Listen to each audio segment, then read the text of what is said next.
To simplify, we always have to remember that the terms must have the same variables and exponents. So variables and exponents. Let's look at the first example, which is 7x squared plus 5x squared. So because the exponents and the variables are same, we're just simply going to add it. So when we add 5 to 7, we get 11x squared being our final answer. Our second example has a negative and positive. We have to remember when we add negative and positive, the operation would be negative.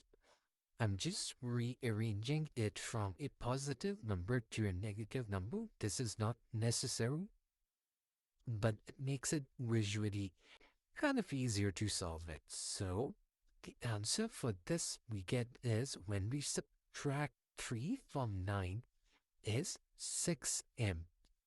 When we have such questions, we always associate the final answer with the larger digit. So in this case, we have 9, which has a positive sign. So we will have a positive sign in our final answer. Here we have in the third example, again, same variable, same exponent. So we're simply going to subtract 10 from 35, giving us 25x as our final answer.